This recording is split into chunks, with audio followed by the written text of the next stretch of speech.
नमस्कार दोस्तों, मैं सक्षम कुमार स्वागत करता हूं आप सभी का इस ब्यूटीफुल से चैनल पर। तो आज हम लोग पढ़ने वाले हैं kinetic energy and potential energy. एकदम डिटेल में पढ़ेंगे, अच्छी तरीके से पढ़ेंगे। तो देखिए, सबसे पहले काइनेटिक एनर्जी होता क्या है। तो देखिए, सबसे पहले मेरी भाषा में सुन लीजिए कि आखिर कोई ऑब्जेक्ट अपने मोशन की वजह से जितना काम कर सकता है, जितना काम करने की उसमें कैपेसिटी है, उसे हम काइनेटिक एनर्जी कहते हैं। ठीक है, अब डेफिनेशन पढ़ोगे तो आसान लगेगी। It is the internal capacity of doing work of the object by virtue of its motion. ठीक है, by virtue of its motion मतलब कोई ऑब्जेक्ट अपने मोशन की वजह से जो काम करने की क्षमता रखता है, ठीक है, उसे हम क्या कहते हैं, काइनेटिक एनर्जी कहते हैं। ठीक है, इसकी एक अनदर डेफिनेशन और लिखी है मैंने, जो कि और ज्यादा इंपॉर्टेंट है। क्या कि मान के चलो आप किसी मूविंग बॉडी को अगर रोक रहे हो, तो मूविंग बॉडी को रोकने में जितना काम आपने करा उसे हम क्या बोलेंगे, काइनेटिक एनर्जी बोलेंगे। ठीक है, या फिर और किस चीज को हम काइनेटिक एनर्जी बोल सकते हैं। मान के चलो कोई ऑब्जेक्ट जो है रखा हुआ है, ठीक है, रेस्ट में, from the amount of work done in giving. हाँ देखो, मान के चलो कोई ऑब्जेक्ट जो है रेस्ट में है, ठीक है, अगर आप उसे कुछ वेलोसिटी प्रोवाइड करवा रहे हो, तो आपने जो वेलोसिटी उसे प्रोवाइड करवाई, उस वेलोसिटी को प्रोवाइड कराने में जो आपको वर्क डन करना पड़ा, उसे भी हम काइनेटिक एनर्जी बोलेंगे। ठीक है, तो मेरे ख्याल से आपको क्लियर होगा। एक बार हम इसका यहाँ पे फॉर्मूला लिख दे रहे हैं, जो कि काफी ज्यादा फेमस है। काइनेटिक एनर्जी का फॉर्मूला जो है हाफ mv² होता है। ठीक है, ये सब तो मेरे ख्याल से आपने पढ़ रखा होगा कि काइनेटिक एनर्जी का फॉर्मूला हाफ mv² होता है। हाफ, यहाँ पे m क्या है, मास, v क्या है, वेलोसिटी। अगर नहीं पढ़ रखा तो यहाँ पे पढ़ रहे हो। ठीक है, काइनेटिक एनर्जी होती क्या है, हाफ mv² के बराबर होती है। अब देखो कुछ यहाँ पे नोट पॉइंट्स है। सबसे पहले कि काइनेटिक एनर्जी कैसी क्वांटिटी होती है, स्केलर क्वांटिटी होती है। ठीक है, कैसी क्वांटिटी होती है, स्केलर क्वांटिटी होती है। और ये जो है स्केलर क्वांटिटी के साथ साथ ये डिपेंड करती है फ्रेम ऑफ रेफरेंस पे। ठीक है, it depends on frame of reference. ठीक है, फ्रेम ऑफ रेफरेंस पे कैसे डिपेंड करती है। मान के चलो आप एक बस में बैठे हुए हो, आपके बगल में एक बंदा और बैठा हुआ है। ठीक है, आप उसके मोशन को ऑब्जर्व कर ले हो, आपके लिए वो बंदा रेस्ट में। ठीक है, रेस्ट में, इसका मतलब उसकी वेलोसिटी क्या है, 0 है। अगर उसकी वेलोसिटी 0 है तो इसका मतलब आपके लिए उसकी काइनेटिक एनर्जी 0 है। पर वहीं उस बस में बैठे हुए बंदे को बाहर से एक बंदा और ऑब्जर्व कर रहा है। ठीक है, उसके लिए उसकी वेलोसिटी वो है जो कि बस की वेलोसिटी है। अब देखो, क्योंकि उधर वेलोसिटी प्रेजेंट है, इसलिए वहां पे काइनेटिक एनर्जी भी प्रेजेंट होगी। तो आपके लिए जो काइनेटिक एनर्जी 0 थी, वही काइनेटिक एनर्जी बाहर से जो बंदा देख रहा है उसके लिए कुछ ना कुछ वैल्यू रहेगी उसकी। ठीक है, तो इसलिए डिपेंड करता है फ्रेम ऑफ रेफरेंस पे। अब देखिए थर्ड पॉइंट कि काइनेटिक एनर्जी जो है 0 भी हो सकती है। ठीक है, 0 का केस हमने पढ़ा कि वेलोसिटी अगर 0 तो काइनेटिक एनर्जी 0, मास अगर 0 तो भी काइनेटिक एनर्जी 0। ठीक है, काइनेटिक एनर्जी 0 भी हो सकती है और पॉजिटिव भी हो सकती है।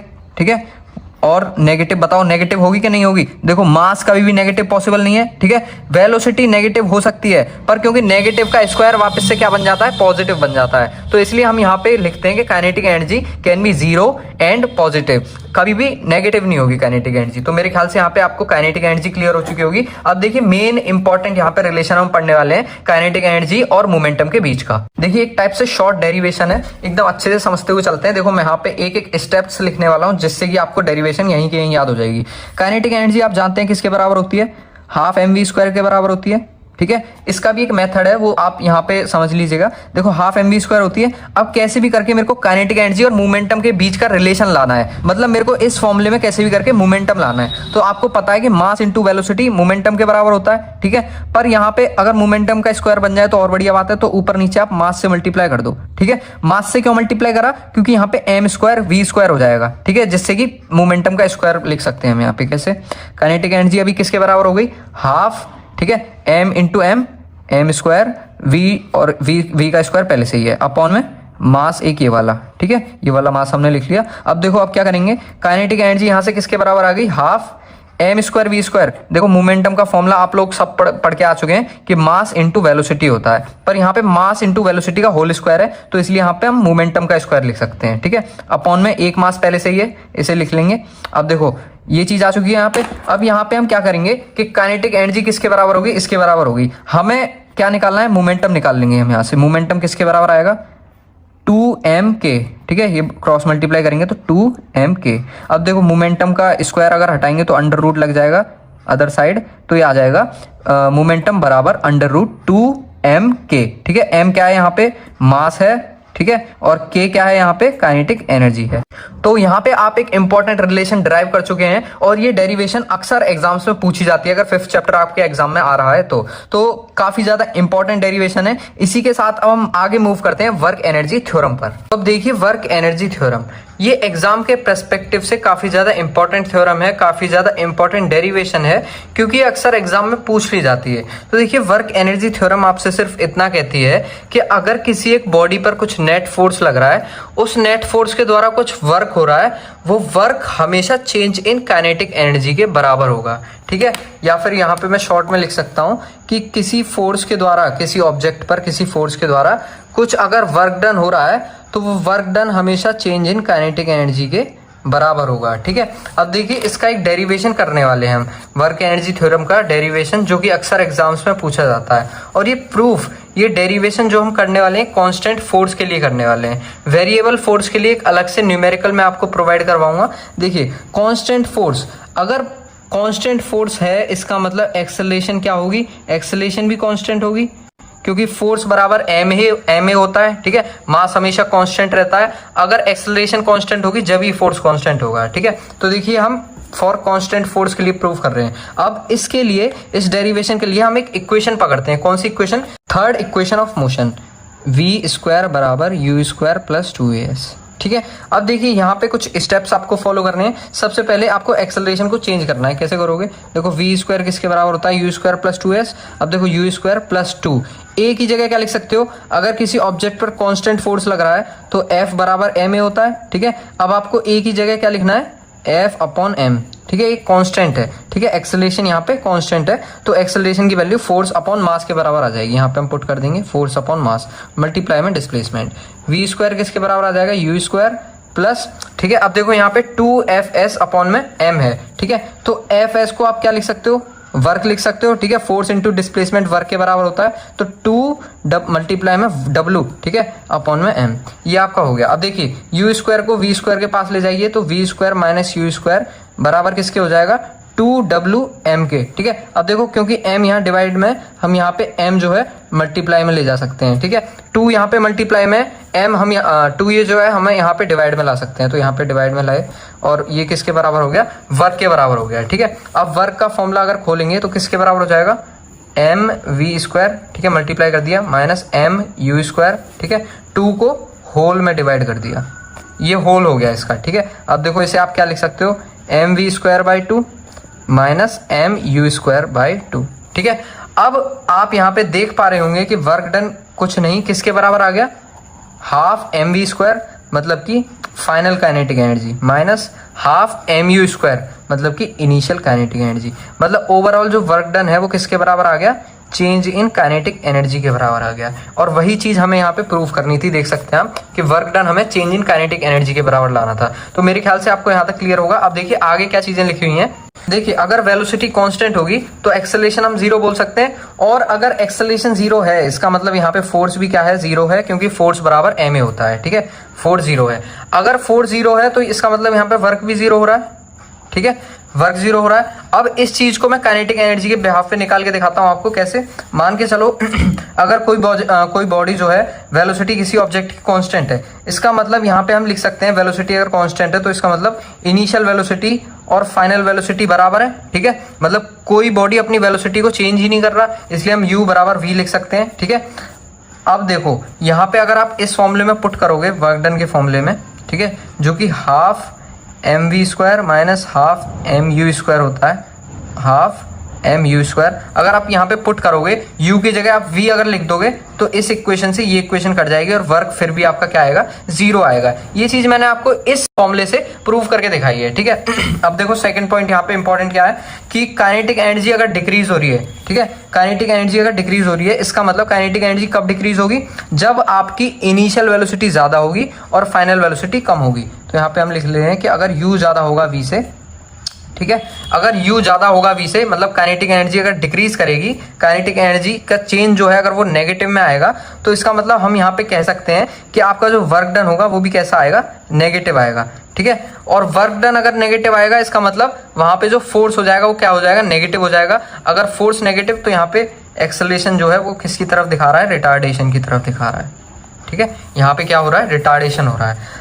अब देखो इसका अपोजिट, अगर काइनेटिक एनर्जी इंक्रीज हो रही होगी, इसका मतलब v की वैल्यू जो है u से ज्यादा हो रही होगी, ठीक है, मतलब फाइनल वेलोसिटी इनिशियल वेलोसिटी से ज्यादा, मतलब वर्क डन जो है वो भी क्या, पॉजिटिव। अगर वर्क डन पॉजिटिव, इसका मतलब एक्सेलरेशन हो रहा है यहाँ पे, ठीक है। ये चीज मैंने इनवर्स लॉ से प्रूव करी है, ठीक। अब देखते हैं पोटेंशियल एनर्जी।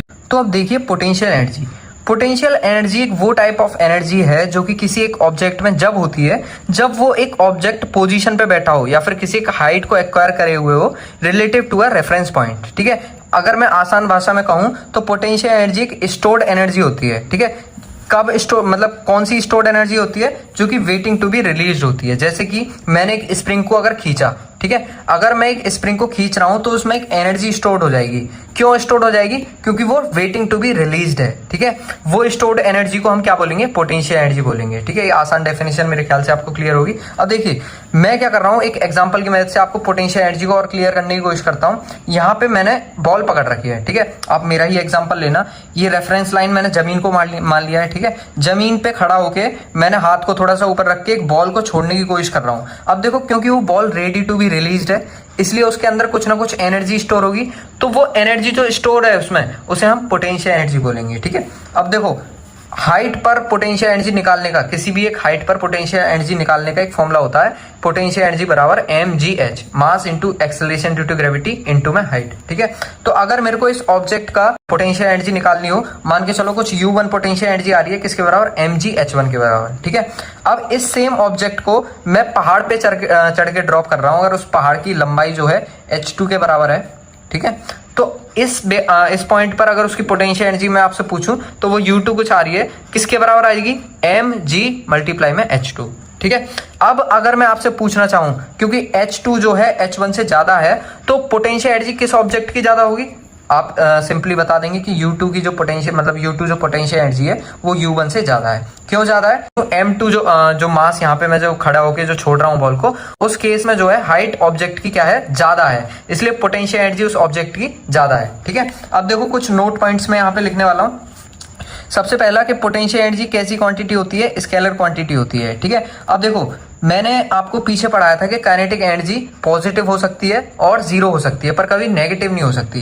पर पोटेंशियल एनर्जी आपकी पॉजिटिव भी हो सकती है, नेगेटिव भी और जीरो भी, क्योंकि आप फॉर्मूला खुद देख सकते हैं कि अगर हाइट नेगेटिव होगी तो पोटेंशियल एनर्जी भी नेगेटिव हो जाएगी, ठीक है। अब देखो स्केलर क्वांटिटी होती है एक, और यहाँ पे आप ध्यान रखना कि ये भी जो है डिपेंड करती है किस पर, depend on frame of reference, ठीक है। फ्रेम ऑफ रेफरेंस पे डिपेंड करती है, जैसे कि काइनेटिक एनर्जी करती थी। अब देखिए लास्ट और काफी ज्यादा इंपॉर्टेंट पॉइंट कि फोर्स जो है वो हमेशा डायरेक्शन जो शो करता है वो डिक्रीज पोटेंशियल एनर्जी की डायरेक्शन में शो करता है। जैसे कि मैं आपसे अगर पूछूं कि मेरे पास 2 पॉइंट गिवन है, ठीक है, इस एग्जाम्पल से समझना, एक का नाम है ए पॉइंट, ठीक है, एक का नाम मैंने दे दिया बी पॉइंट, ठीक है। मान के चलो ए पॉइंट पर जो है पोटेंशियल एनर्जी मान के चलो 10 जूल कुछ मान ले रहा हूँ, ठीक है। बी पॉइंट पर मान के चलो मैं कुछ 5 जूल पोटेंशियल एनर्जी मान ले रहा हूँ, ठीक है। अब मैं आपसे पूछ रहा हूँ कि ए और बी पॉइंट के बीच में जो फोर्स लग रहा है, उन फोर्सेस का, उस फोर्स का आपको डायरेक्शन बताना है। तो पता है आप मेरे से क्या बोलोगे कि फोर्स का जो डायरेक्शन है वो हमेशा डिक्रीजिंग पोटेंशियल एनर्जी के डायरेक्शन में होता है, और पोटेंशियल एनर्जी कहां से कहां डिक्रीज कर रही है, ए पॉइंट से बी पॉइंट। तो इसलिए जो फोर्स का जो डायरेक्शन हो जाएगा वो ए पॉइंट से बी पॉइंट के लिए हो जाएगा, ठीक है। ये मैंने फोर्स वेक्टर की डायरेक्शन दिखा दी। अब देखिए फोर्स जो है हमेशा मैंने यहाँ पे लिख दी है कि डायरेक्शन जो है फोर्स की वो हमेशा कहाँ होती है, डिक्रीजिंग पोटेंशियल एनर्जी के डायरेक्शन में होती है, ठीक है। तो अगर मैं यहाँ पे एक इंपॉर्टेंट चीज लिखना चाहूँ कि फोर्स जो है वो किसके बराबर हो जाएगी, -du/dx के बराबर हो जाएगी, ठीक है। आप में से जिन लोगों को आता है तो बहुत बढ़िया, अगर नहीं आता तो देखिए कैसे हो जाएगी। वर्क जो है फोर्स इंटू डिस्प्लेसमेंट के बराबर होता है, ठीक है। अगर मैं स्मॉल वर्क की बात करूं तो force into small change in displacement के बराबर होगा, ठीक है। तो वही चीज यहाँ पे हो रही है कि ये जो है du, एक बार मैं आपको करके दिखा दे रहा हूँ। अगर यहाँ से फोर्स की वैल्यू अगर हम निकालना चाहें तो dw/dx होगी, ठीक है। और यहाँ पे जो वर्क का काम है वो कौन कर रहा है, पोटेंशियल एनर्जी कर रहा है, ठीक है। वर्क एक टाइप से एनर्जी होती है, तो यहाँ पे हम लिख सकते हैं कि फोर्स जो है dw/dx के बराबर होता है, उसी प्रकार से फोर्स जो है -du/dx के बराबर होता है। यहाँ पे माइनस साइन क्यों आया, क्योंकि फोर्स की जो डायरेक्शन है वो हमेशा डिक्रीजिंग पोटेंशियल एनर्जी के डायरेक्शन में होती है, ठीक है। तो मेरे ख्याल से आपको यहाँ पे क्लियर होगा। अब देखिए ये जो कलाकृतियां मैंने बना रखी हैं इनके बारे में भी थोड़ा समझाते हैं आपको। यहाँ पे क्या कर रहा है ये बंदा, यहाँ पे तीर कमान को पकड़े हुए है, ठीक है, हमारे यहाँ इसे तीर कमान कहते हैं। तो तीर कमान मतलब जो बो होता है और एरो जो होता है उसे पकड़े हुए है, तो इसका मतलब इसने जो है स्ट्रिंग को खींचा, ठीक है, रस्सी को खींचा, तो इसमें कुछ पोटेंशियल एनर्जी स्टोर हुई। क्यों स्टोर हुई? क्योंकि ये रस्सी या फिर मैं बोलूं ये जो एरो है ये रेडी टू बी रिलीज्ड है, ठीक है, वेटिंग टू बी रिलीज्ड है, इसलिए इसके अंदर कुछ ना कुछ पोटेंशियल एनर्जी स्टोर हुई, ठीक है। अब देखो यहाँ पे पोटेंशियल एनर्जी कुछ ना कुछ स्टोर हुई, पर इस एरो की अगर मैं आपसे पूछूं, देखो अभी यहाँ पे पोटेंशियल एनर्जी इसकी बहुत हाई होगी क्योंकि ये वेटिंग टू बी रिलीज्ड है। अगर मैं आपसे पूछूं इसकी वेलोसिटी क्या एरो की, तो आप बोलोगे 0 वेलोसिटी है, इसलिए इनिशियली काइनेटिक एनर्जी जो होगी बॉडी की वो क्या होगी? लेस होगी। लेस बोलूं या फिर मैं बोलूं 0 होगी, ठीक है। अब देखो जैसे ही मैंने बो को मतलब एरो को छोड़ा, बो की स्ट्रिंग को छोड़ा, तो एरो जो है आगे गया, ठीक है। एरो जब आगे गया तो क्योंकि वो रिलीज हो चुका है, वेटिंग टू बी रिलीज नहीं है, इसलिए उसकी पोटेंशियल एनर्जी क्या हो जाएगी? बहुत लो हो जाएगी। और वही पोटेंशियल एनर्जी अब किस में कन्वर्ट हो चुकी है? काइनेटिक एनर्जी में कन्वर्ट हो चुकी है, क्योंकि इसे उस स्ट्रिंग ने बो को अब क्या कर दिया? एक वेलोसिटी प्रोवाइड करवा दी, क्योंकि अब उस बॉडी में वेलोसिटी आ गई, इसलिए उसमें काइनेटिक एनर्जी आ गई, ठीक है। अब देखिए यहाँ पे क्या हो रहा है, एक बंदा जो है स्प्रिंग को स्ट्रेच किए हुआ है, क्योंकि वो spring waiting to be released है, इसलिए उस स्प्रिंग के अंदर एक पोटेंशियल एनर्जी स्टोर है, और वो पोटेंशियल एनर्जी का फॉर्मूला आप आगे जाके पढ़ोगे, हाफ kx² के बराबर होता है। यहाँ पे कंफ्यूज मत हो, 2-3 मिनट बाद आप इस फॉर्मूले को डिराइव भी करने वाले हो, ठीक है। अब देखिए पोटेंशियल एनर्जी पर बेस्ड कुछ क्वेश्चंस करने वाले हैं। यहाँ पे एक टर्म लिखी हुई है कंजर्वेटिव फोर्सेस। कंजर्वेटिव फोर्स जो है हम आगे जाके पढ़ने वाले हैं, कंजर्वेटिव और नॉन कंजर्वेटिव, क्योंकि वो थोड़ा अटपटा था इसलिए मैंने आगे के लिए शिफ्ट कर दिया ताकि आपको कुछ भी दिक्कत ना हो पढ़ने में। अब देखिए मैं इधर समझा भी दूंगा इसे थोड़ा सा। The potential energy for a conservative force system is given by ये, ठीक है। पोटेंशियल एनर्जी की इक्वेशन आपको ये दी हुई है, ठीक है, जहां पे ए और बी क्या बता रखा है कि कांस्टेंट्स हैं, ठीक है। अब देखो कंजर्वेटिव फोर्स में पहले आपको बता दे रहा हूं, कंजर्वेटिव फोर्सेस वो फोर्सेस होते हैं जो कि पाथ पे डिपेंड नहीं करते। फिर किस पे डिपेंड करते हैं? इनिशियल और फाइनल पोजीशन पे डिपेंड करते हैं, ठीक है, पाथ पे डिपेंड नहीं करते। वो फोर्सेस क्या कहलाते हैं? कंजर्वेटिव फोर्सेस कहलाते हैं। जैसे कि ग्रेविटेशनल फोर्स, ठीक है, ग्रेविटेशनल फोर्स आपकी एक कंजर्वेटिव फोर्स है, आगे पढ़ने वाले डीप में, टेंशन मत लो किसी प्रकार की। अब देखो यहाँ पे आपको पोटेंशियल एनर्जी की इक्वेशन गिवन है, पूछ क्या रहा है वो कि find out the expression of force. Force क्या आएगी? अब देखो फोर्स और पोटेंशियल एनर्जी का रिलेशन जो है अभी हमने पढ़ा है बिल्कुल अभी कि फोर्स जो है किसके बराबर होती है? -du/dx के, ठीक है। मतलब आपको पोटेंशियल एनर्जी का डिफरेंशिएशन कर देना है और फिर जो डिफरेंशिएशन आएगा उसके आगे माइनस का साइन लगा देना है, ठीक है। ये फॉर्मूला होता है। अब देखो फर्स्ट पार्ट जो है करने की कोशिश करते हैं कि फोर्स जो है -du/dx के बराबर होता है। मतलब अगर हम फॉर्मूले में पुट करें तो डी यू की जगह क्या आ जाएगा? ax² - bx, ठीक है, अपॉन में dx, ये हमने लिख दिया। अब देखो इसका डिफरेंशिएशन करेंगे, फोर्स किसके बराबर आ जाएगा? माइनस का साइन बाहर ले लेंगे, बिल्कुल बाहर है एकदम, ठीक है। अब देखो ax² मतलब a, ठीक है, इसका डिफरेंशिएशन 2 जो है पावर में है तो आगे आ जाएगा, ये लिख लिया मैंने। अब x और पावर 1 कम कर दीजिए, ये 1 हो जाएगा, ठीक है। माइनस का साइन लगेगा, b x की पावर 1 है, 1 आगे ले लेंगे, मल्टीप्लाई में bx की पावर 0, ठीक है, एक पावर कम हो जाती है तो हमने ऐसा लिख लिया। अब देखो फोर्स, ये माइनस का साइन जो है एकदम बाहर है इसलिए हमने डबल ब्रैकेट लगा दिया, ठीक है। फोर्स जो है किसके बराबर आ जाएगी? -2, ठीक है, ax - bx, ठीक है, -2ax - bx, ठीक है। अब देखो ये निकल के आई, माइनस जो है हमने अंदर मल्टीप्लाई करा तो ये माइनस की जगह प्लस हो जाएगा, माइनस माइनस प्लस होता है इसलिए, ठीक है। फोर्स जो है हमारी ये निकल के आ चुकी है, तो यहाँ पे हम इसे फर्स्ट पार्ट कंप्लीट कर चुके हैं। अब देखिए सेकंड पार्ट आपसे क्या बोलता है कि इक्विलिब्रियम पोजीशन बताओ, ठीक है। इक्विलिब्रियम पोजीशन मतलब इक्विलिब्रियम कभी भी शब्द आ जाए इसका मतलब किसी भी ऑब्जेक्ट पर इक्विलिब्रियम है तो हम वहां पे बोलेंगे कि उस पर नेट फोर्स कितना है? 0 है। तो यहाँ पर हम बोल सकते हैं कि फॉर इक्विलिब्रियम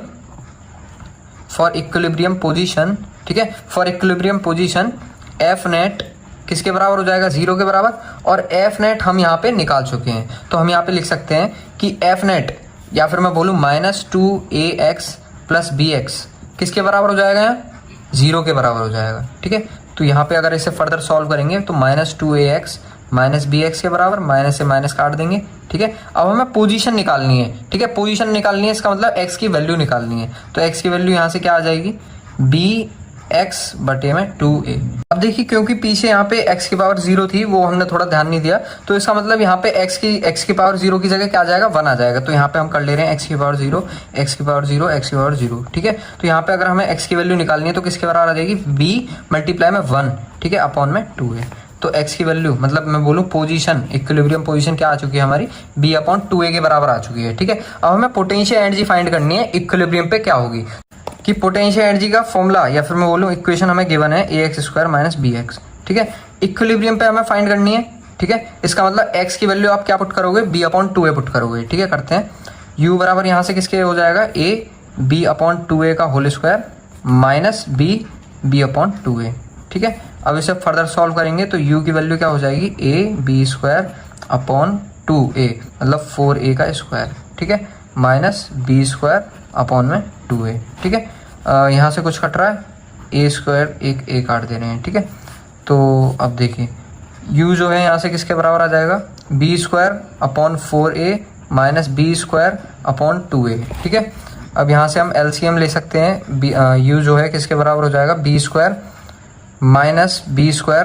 ठीक है, यहाँ पे 2 के मल्टीप्लाई कर देंगे, ऊपर भी 2 के मल्टीप्लाई कर देंगे, तो यहाँ पे 2b² हो जाएगा अपॉन में मतलब 4a इसका LCM आ रहा है यहाँ पे। ठीक है, तो u जो है यहाँ से किसके बराबर हो गया, माइनस b²/4a के। तो ये आपका फाइनल आंसर हो जाएगा। ठीक है, LCM वगैरह यहाँ से हमने लिया।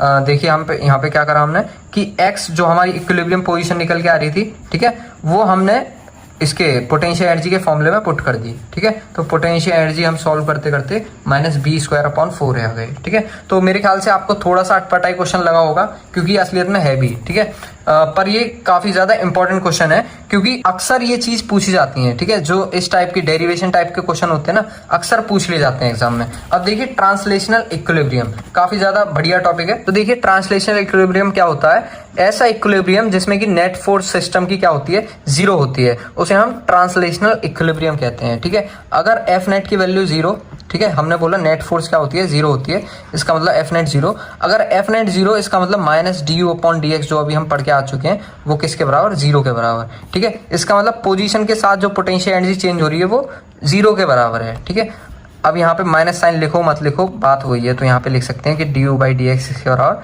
0 के बराबर। ठीक है, ये हमारी ट्रांसलेशन इक्विलिब्रियम के लिए इक्वेशन निकल के आ चुकी है। अब देखो ट्रांसलेशन इक्विलिब्रियम भी हमने 3 पार्ट्स में डिवाइड कर रखा है। ठीक है, 3 टाइप के होते हैं ट्रांसलेशन इक्विलिब्रियम।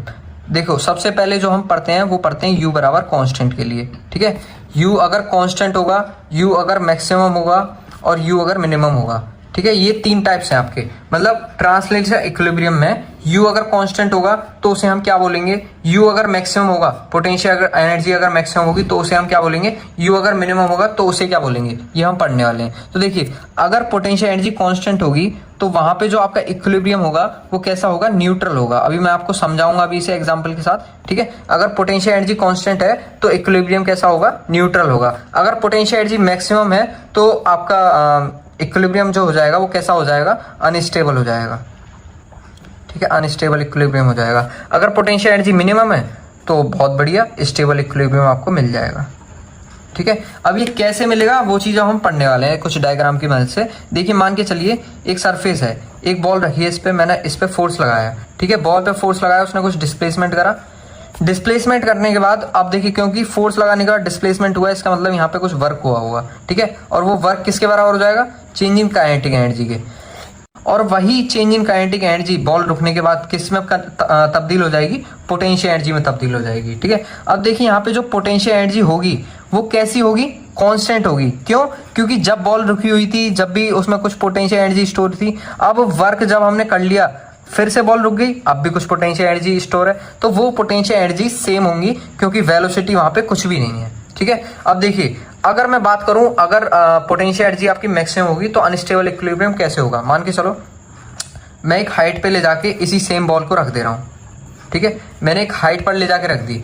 अब मान के चलो जैसे हमने पहले थोड़ा फोर्स लगाया था, मैंने इधर थोड़ा फोर्स लगा दिया। ठीक है, तो बॉल लुढ़कती लुढ़कती नीचे जाएगी। पहले उसकी कुछ हाइट थी h, अब उसकी हाइट अप्रोचेस टू 0 हो जाएगी, बहुत कम हो जाएगी। तो पहले अगर ऑब्जेक्ट मैक्सिमम पोटेंशियल एनर्जी पे रखा है तो उसे हम अनस्टेबल इक्विलिब्रियम कहते हैं। क्यों कहते हैं, क्योंकि अगर थोड़ा सा फोर्स भी लगाएंगे तो वो बॉल लुढ़क के नीचे आ सकती है, जो कि पोटेंशियल एनर्जी का मतलब या फिर मैं बोलूं इनिशियल पोटेंशियल एनर्जी के बराबर नहीं निकल के आएगी। ठीक है, अब देखो पोटेंशियल एनर्जी अगर मिनिमम हो, जैसे कि मान के चलो इसी सेम बॉल को अगर मैं खाई में रख दूं तो क्या होगा, तो ये स्टेबल इक्विलिब्रियम होगा। क्यों होगा? मान के चलो कि अगर मैं इस पे कुछ फोर्स लगाता हूँ, एफ फोर्स, ठीक है, इसे मैंने उठाया, अब मैंने फिर से एफ फोर्स लगाना छोड़ दिया, तो मैंने जैसे ही फोर्स लगाना छोड़ा तो वापस से अपनी पोजीशन को एक्वायर कर लिया, ठीक है, क्योंकि वापस से पोजीशन को एक्वायर कर लिया इसलिए हम इसे स्टेबल इक्विलिब्रियम बोलेंगे, क्योंकि पोटेंशियल एनर्जी जो आपकी पहली थी वही अब निकल के आ गई है, ठीक है। तो देखिए अब हम पढ़ने वाले हैं कि पोटेंशियल एनर्जी स्प्रिंग में कितनी स्टोर होती है, उसका डेरिवेशन करने वाले हैं, जो कि मैंने पीछे आपको बताया था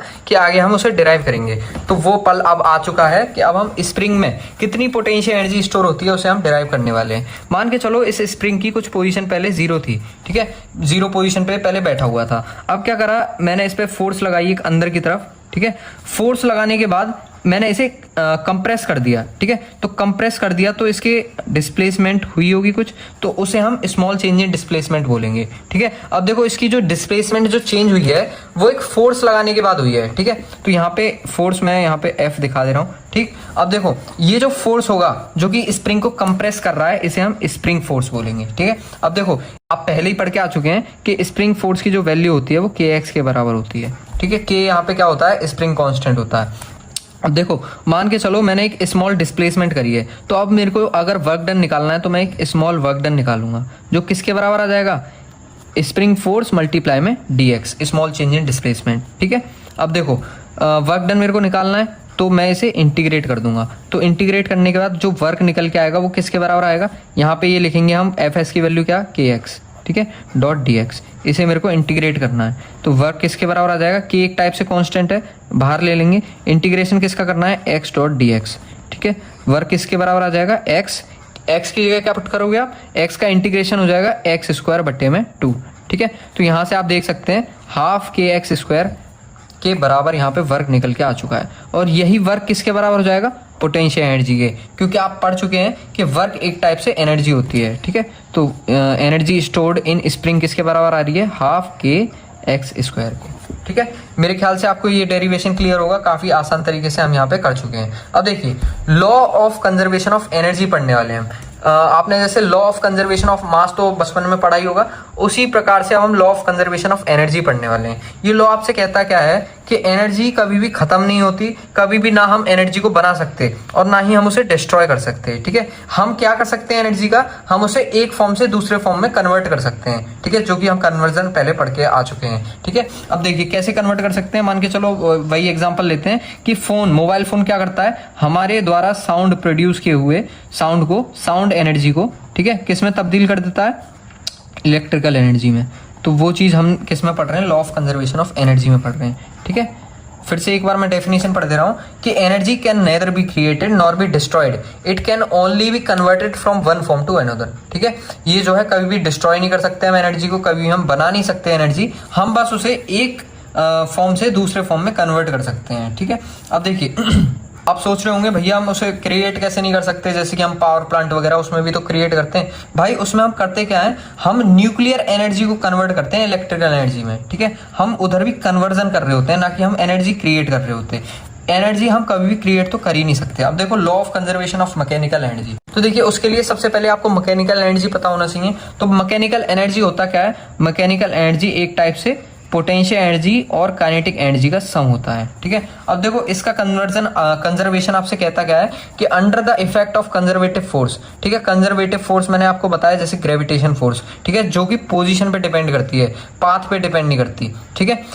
मान के चलो जैसे कि एक एग्जांपल मैं आपको दूं कि आप एक पहाड़ पे चढ़ गए, ठीक है, और अगर आप एक बिल्डिंग पे चढ़ गए, ठीक है, इसका पाथ सीधा सीधा है बिल्डिंग का, पर पहाड़ का पाथ कैसा है, टेढ़ा मेढ़ा ऐसे चढ़ के जाना पड़ेगा। पर अगर मैं आपसे पूछूं कि इस बॉल पर ग्रेविटी क्या काम कर रही होगी, ठीक है, ग्रेविटी कुछ काम कर रही होगी, ठीक है, वही सेम ग्रेविटी इस ऑब्जेक्ट पर कर रही होगी, कितना mg, ठीक है, यहाँ पर भी mg काम कर रही होगी।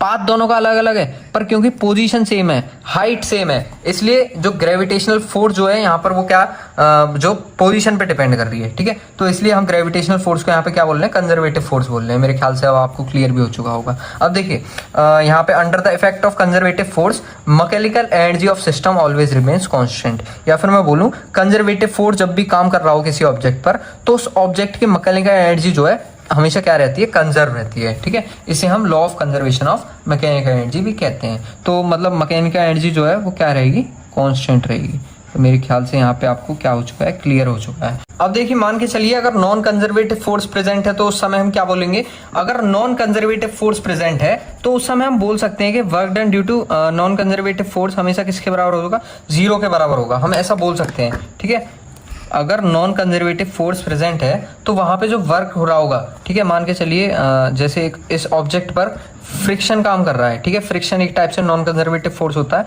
मैंने इस पे एक फोर्स लगाया, ठीक है, ये आगे को मूव कर रहा है, अब इस पे फ्रिक्शन काम कर रहा है। ठीक है, अब फ्रिक्शन के द्वारा जो वर्क हो रहा होगा वो क्या हो रहा होगा, 0 हो रहा होगा, वो यहाँ पे कॉन्सेप्ट बता रहा है। ठीक है, पर मान के चलो बाई चांस अगर work done due to non conservative force 0 के बराबर नहीं हुआ तो वहां पे मैकेनिकल एनर्जी पे क्या इफेक्ट पड़ेगा, तो वहां पे जो work done due to non conservative force हो जाएगा वो क्या हो जाएगा, चेंज इन मैकेनिकल एनर्जी के बराबर हो जाएगा। ठीक है, अगर आपको यहाँ पे थोड़ा भी दिक्कत है तो अभी इस पे एक न्यूमेरिकल करने वाले हैं, दिक्कत साफ हो जाएगी। ठीक है, तो अब देखिए इस पर बेस्ड कुछ क्वेश्चंस करने वाले हैं।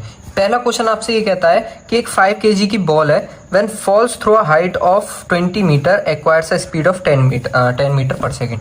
मतलब सबसे पहले हम मास लिख ले रहे हैं इसका 5 kg। ठीक है, हाइट लिख ले रहे हैं 20 मीटर्स, स्पीड दे रखी है 10 मीटर पर सेकेंड। ठीक है, मतलब एक्वायर्ड से स्पीड दे रखी है, मतलब कि वो इतनी स्पीड पकड़ लेती है। अब देखो क्योंकि इनिशियली वो एक पॉइंट पर था, मतलब वहां पे उसने जब बॉल को छोड़ा तो इनिशियल वेलोसिटी तो उसकी 0 मीटर पर सेकेंड हो जाएगी। अब क्योंकि उस ऑब्जेक्ट ने इतनी स्पीड एक्वायर कर ली है इसलिए इसे हम फाइनल वेलोसिटी मानेंगे 10 मीटर पर सेकेंड। अब हमें फाइंड क्या करना है, find the work done by air resistance. Air resistance मैंने बताया था आपको कि रेजिस्टेंस हो चाहे फ्रिक्शन हो, अपने आप में कैसे फोर्सेज है, नॉन कंजर्वेटिव फोर्सेज हैं। आगे हम पढ़ने वाले हैं, ध्यान रखना इस चीज़ का। ठीक है, नॉन कंजर्वेटिव फोर्सेज हैं। अब देखो क्योंकि ये चीज़ें हमें गिवन है, अब देखिए वर्क डन फाइंड करना है और हम पीछे पढ़ के आ चुके हैं कि वर्क डन जो है किसके बराबर होता है, चेंज इन मैकेनिकल एनर्जी के बराबर होता है। वर्क डन जो है चेंज इन मैकेनिकल एनर्जी के बराबर होता है फॉर नॉन कंजर्वेटिव फोर्स के लिए। ठीक है, अब देखो वर्क जो है चेंज इन मैकेनिकल एनर्जी के बराबर होता है, इसलिए हम यहाँ पे लिख सकते हैं कि वर्क जो है मैकेनिकल एनर्जी जो कि फाइनल वाली माइनस मैकेनिकल एनर्जी इनिशियल वाली के बराबर होगा। अब देखो फाइनल मैकेनिकल एनर्जी मतलब kinetic energy final plus potential energy final. ठीक है, माइनस कर देंगे हम इसमें से kinetic energy initial plus potential energy initial. ठीक है, मैकेनिकल एनर्जी इनिशियल ये हो जाएगी, मैकेनिकल एनर्जी फाइनल ये हो जाएगी। अब देखो KF फाइनल काइनेटिक एनर्जी मतलब हाफ mv²। ठीक है, प्लस पोटेंशियल एनर्जी फाइनल मतलब mg, यहाँ पे फाइनल हाइट लेंगे हम माइनस काइनेटिक एनर्जी इनिशियल। ठीक है, मतलब यहाँ पे हाफ mv इनिशियल का स्क्वायर प्लस mghi। ठीक है, ये फॉर्मूला हमारा कंप्लीट हो चुका है। अब इसे सॉल्व करते हैं। हाफ m, अब देखो मास कितना है 5 kg, मल्टीप्लाई कर देंगे, final velocity 10 metre per second, 10 का स्क्वायर प्लस मास यहाँ पे 5 kg है। अब देखो क्योंकि यहाँ पे फाइनल हाइट, अब देखो क्योंकि हमने बॉल को छोड़ा एक पॉइंट से, ठीक है, अब वो फाइनली जो हाइट ऑब्टेन करेगी वो तो 0 होगी, फाइनली तो वो 0 पोजीशन पे पहुंचेगी, हाइट 0 एक्वायर कर लेगी, इसलिए यहाँ पे हाइट जो हम लिखेंगे वो 0 के बराबर लिख लेंगे, इसलिए पोटेंशियल एनर्जी फाइनल वाली नेग्लेक्ट कर दी जाएगी। अब देखो यहाँ पे वाला माइनस का साइन लगाएंगे, ठीक है, माइनस यहाँ पे हाफ mv इनिशियल स्क्वायर। अब देखो क्योंकि हमने जब ऑब्जेक्ट को छोड़ा तो v इनिशियल क्या थी उसकी 0, तो यहाँ पे ये वाली भी हम नेग्लेक्ट 0 के बराबर पुट कर देंगे। अब देखो पोटेंशियल एनर्जी फाइनल कितनी हो जाएगी, मास मतलब कि 5 मल्टीप्लाई में g मतलब 10 और हाइट इनिशियली हाइट कितनी थी 20, तो ये मल्टीप्लाई हो जाएगा। अब देखो 2 से ये 100 हो जाएगा, ठीक है, स्क्वायर करोगे तो 2 से काट दो 50 बार, 5 5 जो 25, तो 250 जूल माइनस 5 2 जो 10,000 जूल। ठीक है, क्योंकि एनर्जीज है इसलिए जूल लिखा है मैंने। अब देखो 250 माइनस 1000 कितना हो जाता है, माइनस 750 जूल्स। ठीक है, क्या निकल के आया, वर्क निकल के आया। तो वर्क हमें फाइंड करना था एयर रेजिस्टेंस के द्वारा, वो इतना निकल के आया है, क्योंकि नेगेटिव साइन है इसका मतलब वो अपोजिट डायरेक्शन में लगाएगा। ठीक है, नेक्स्ट क्वेश्चन हमसे कहता है, देखो यहाँ पे मैंने इसे पकड़ लिया है, इसे ये पकड़ लिया मैंने। ठीक है, आप देख सकते हैं इसे, पढ़ाई में थोड़ा डिस्टर्ब कर रहा था इसलिए बहुत देर से वीडियो, अरे यार ये फिर आ गया, देखो ये रहा हो सकता है क्लैरिटी इतनी हो इस कैमरे की कि दिख रहा हो, पर अब इतनी देर से आ रहा था यार, करीब 5 बार मैंने ट्राई, इसने फेल करा, इसलिए मैंने सोचा इस बार दिखा दे रहा हूँ। अगर आपकी नज़र पड़ चुकी है तो कोई बात नहीं, ऐसी छोटी मोटी चीज़ों पर माइंड मत करा करिए। अब देखो 7वां क्वेश्चन हमसे क्या कहता है कि एक बॉल है जिसका मास कितना है 2 kg है, उसे हमने थ्रो करा अप, ठीक है, अपवर्ड डायरेक्शन में थ्रो करा और with a speed of 10 metre per second, ठीक है। Find the kinetic energy, kinetic energy find करने को बोल रहा है of the ball at the time of throwing. Throwing करते समय काइनेटिक एनर्जी कितनी थी बॉल की, तो हम यहाँ पे फाइंड कर ले रहे हैं। काइनेटिक एनर्जी का फॉर्मूला हाफ mv² होता है। हाफ मास कितना है 2 kg, लिख देंगे यहाँ पे। v फेंकते समय वेलोसिटी कितनी थी 10 मीटर पर सेकंड स्क्वायर, तो यहाँ पे कर लेंगे 2 से 2 कटा तो 100 जूल काइनेटिक एनर्जी आ गई, ठीक है, कब, थ्रोइंग के टाइम पे। अब देखो also find the potential energy of the ball at the highest point. अब देखो हाईएस्ट पॉइंट पर होगा क्या, कोई भी ऑब्जेक्ट को अगर आप थ्रो कर रहे हो, बॉल को मान लो थ्रो कर रहे हो, तो हाईएस्ट पॉइंट पर उसकी वेलोसिटी एक क्षण के लिए जीरो हो जाएगी। क्योंकि वेलोसिटी जीरो हो जाएगी इसका मतलब काइनेटिक एनर्जी जीरो के बराबर हो जाएगी। अब क्योंकि हमने पढ़ा है कि एनर्जी कभी भी डिस्ट्रॉय नहीं हो सकती, तो इसलिए वो सिर्फ क्या हो सकती है, ट्रांसफर या फिर कन्वर्ट हो सकती है। तो अब वो काइनेटिक एनर्जी किस में कन्वर्ट हो जाएगी, पोटेंशियल एनर्जी में। पोटेंशियल एनर्जी में ही क्यों कन्वर्ट हुई, क्योंकि उस ऑब्जेक्ट ने अब एक हाइट अटेन कर ली, ठीक है, क्योंकि अब एक हाइट अटेन कर ली इसलिए वो एक पोटेंशियल एनर्जी को अटेन कर पा रहा है। तो काइनेटिक एनर्जी फुली किस में कन्वर्ट हो जाएगी, पोटेंशियल एनर्जी में। तो यहाँ पे हम लिख सकते हैं कि kinetic energy is converted in a potential energy at height, so potential energy is equal to 100 joules, ठीक है। आप लैंग्वेज बना के लिख लेना, इतना तो कर ही सकते हो,